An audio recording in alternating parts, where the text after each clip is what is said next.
Berikutnya TNI Angkatan Laut akui anggotanya terlibat dalam penembakan bos rental mobil di Tol Tangerang Merak. Oknum TNI yang terlibat penembakan masih diperiksa dan ditahan oleh Puspomal. Nasib naas menimpa Ilyas Abdurrahman, seorang bos rental mobil yang tewas ditembak para pelaku penggelapan mobil.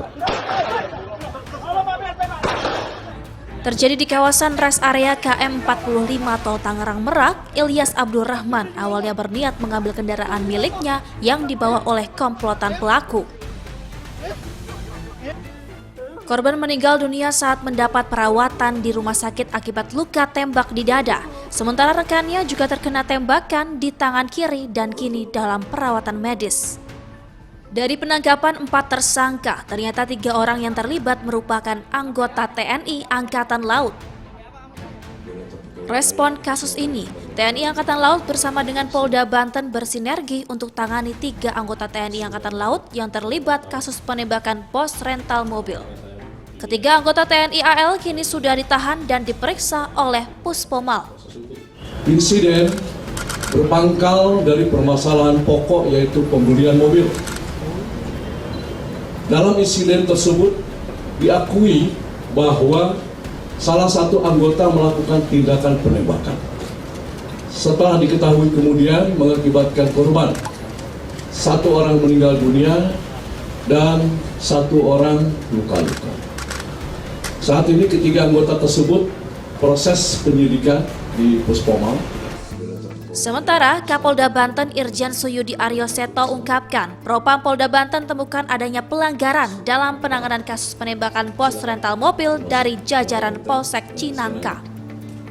Jadi seharusnya memang anggota kita itu melakukan pendampingan, tapi tidak dilakukan pendampingan karena anggota merasa kekuatannya sedikit, jadi tidak berimbang sehingga tidak melakukan pendampingan.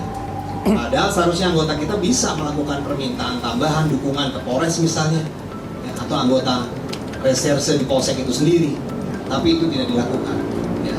Nah, sehingga dari hasil penyidikan Propam Polda Banten, ya, telah ditemukan adanya pelanggaran, ya, terhadap ketidakprofesionalan terhadap anggota Saudara Dewi, ya, Andriani, ya, karena tidak respon terhadap laporan masyarakat. Selain itu, anak korban Rizky Agam masih keluhkan respon petugas kepolisian sektor Cinangka yang lambat menindaklanjuti laporan pihak korban. Padahal saat itu pelaku sudah menodongkan senjata api. Sangat disayangkan sekali tadi pernyataan dari Bapak Kapolda ya, adanya pengurangan kata. Jadi awal mulanya itu kita sudah ditodongkan pistol terlebih dahulu pada saat di Pandeglang. Maka dari itu ketika kita sudah ditodong pistol, maka saya ini dan keluarga meminta tolong pada siapa kalau bukan pada polisi. Karena kita mempercayakan keselamatan kita pada polisi. Nah setelah itu pada saat kita mampir ke Polsek Cinangka, terjadilah penolakan itu. Diduga di prasangka dari petugas yang piket pada malam itu, dikira kita ini lesing. Padahal kita sudah memberikan bukti bahwa kita ini dari pemilik rental langsung, dan membawa bukti-bukti seperti PPKB yang tadi sudah dijelaskan oleh Kapolda ya, dan juga petugas yang piket pada malam itu sudah menelpon Kapolseknya. Pihak Polda Banten menyebut kepolisian telah menerima laporan tindak pidana penggelapan dari Polsek Rajek, Polres Kota Tangerang tanggal 2 Januari 2025 yang dilaporkan oleh Agam. Mobil yang disewakan beberapa kali berpindah tangan untuk dijual oleh penyewa hingga dibeli oleh oknum TNI AL. Rifki Rizkiansyori melaporkan untuk NET.